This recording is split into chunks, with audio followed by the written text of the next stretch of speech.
नमस्कार, आप देख रहे हैं आर हिंदुस्तान न्यूज। आनंद सक्सेना के साथ कानपुर नगर से संवाददाता अमित मिश्रा की रिपोर्ट।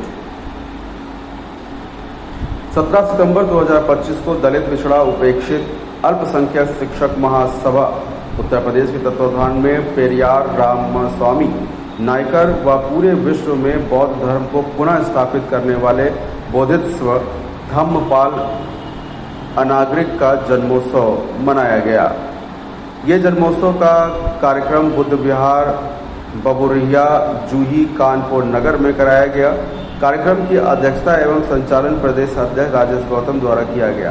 कार्यक्रम में वक्ता सुरेश ने रामास्वामी नायकर के जीवन एवं जागरूकता कार्यक्रम पर प्रकाश डाला। उन्होंने बताया कि रामास्वामी नायकर ने पाखंड पर सीधा प्रहार किया।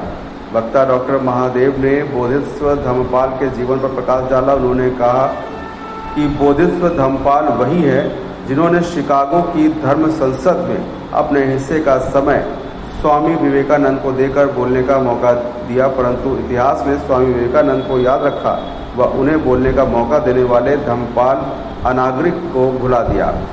वक्ता भुवनेश भूषण ने कहा कि श्रीलंका में जन्मे धम्मपाल अनागरिक ने भारत में सारनाथ और महोबादी बिहार की को धरती में उपस्थित अवशेष से निकालकर पूरी दुनिया में बौद्धों के धार्मिक स्थल के रूप में विश्व प्रसिद्ध कराया। कार्यक्रम का समापन प्रादेशिक अध्यक्ष राजेश गौतम ने अध्यक्षीय भाषण के साथ किया। राजेश गौतम ने बताया कि भारत में बौद्ध स्थलों की पुनः खोज में कनिंघम का सहयोग भी अनागरिक के द्वारा एवं पेरियार रामास्वामी नायकर ने पाखंडवाद पर जो कुठाराघात किया उसे ब्राह्मणवाद और पोंगापंथी विचार ध्वस्त हुए। कार्यक्रम में मुख्य रूप से दूधनाथ, जुबैर अहमद, रणजीत कुमार, राजेश संकवार, राम कुमार, हरि भास्कर, पीयूष गौतम, अखिलेश गौतम, कमला गौतम, तारा गौतम, राम प्रसाद, श्री बाबू उत्तम, राम अवतार आदि उपस्थित रहे। फिलहाल आप सुरक्षित रहिए, जुड़े रहिए आर हिंदुस्तान से। नमस्कार। प्रादेशिक अध्यक्ष दलित पिछड़ा उपेक्षित अल्पसंख्यक शिक्षक महासभा। पत्रकार बंधुओं, जैसा कि आप देख रहे हैं कि हमारे पीछे भगवान बुद्ध की प्रतिमा है और भगवान बुद्ध की प्रतिमा के सामने भंते धम्मपाल अनागारिक की एक तस्वीर रखी हुई है। भंते अनागारिक धम्मपाल के बारे में भारत के लोग जानते नहीं हैं, क्योंकि अशोक का चलाया हुआ धर्म, भगवान बुद्ध का चलाया हुआ धर्म जो बाद में अशोक, कनिष्क और हर्षवर्धन तक ने चलाया, उसके बाद में ये भारत में विलुप्त हो गया, लंका में विलुप्त हो गया। तो ये जो भंते धम्मपाल अनागारिक हैं, जिनकी आज हम जयंती मना रहे हैं, 17 सितंबर को इनका बर्थडे होता है। इसी प्रकार आपको जानकारी होगी कि 17 सितंबर को ही पेरियार रामास्वामी नायकर जो कि तमिलनाडु में पैदा हुए थे, उनकी भी आज जयंती है। इन दोनों ने अंधविश्वास से लड़ा और जागरूकता का मिशन इस देश में फैलाया।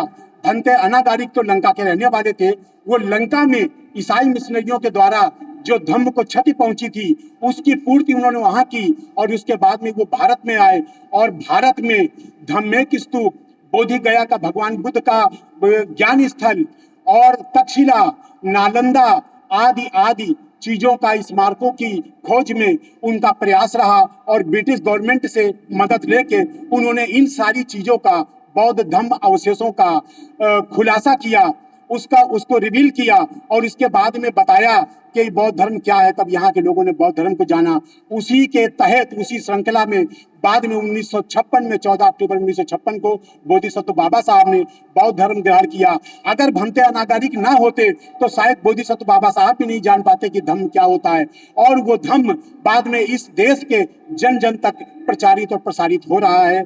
हम आज उनको श्रद्धांजलि अर्पित कर रहे हैं, भिक्षु धम्मपाल अनागारिक को। के उस समय हमने आपको बताया कि श्रीलंका में भी बौद्ध मिशनरियों के द्वारा बहुत क्षति पहुंचाई गई थी बौद्ध धर्म को। वहां के लोग धर्म को नहीं जानते थे। बौद्ध धर्म की जो कुछ प्रैक्टिस होती थी वो घरों में होती थी, लेकिन इनके इनके जागरूक होने के बाद में, इनके व्रत लेने के बाद में कि हम अनागारिक रहेंगे लेकिन धर्म का प्रचार करेंगे, और प्रचार करते करते पहले तो लंका में उन्होंने प्रचार किया, उसके बाद में भारत में आके बोधि गया टेम्पल को उन्होंने आजाद करवाया, सारनाथ को आजाद करवाया, और वो प्रक्रिया आज पूरे भारत में चल रही है। इस प्रकार सबसे बड़ा जिम्मेदारी और सबसे बड़ा श्रेय जाता है भंते अनागारिक धम्मपाल को।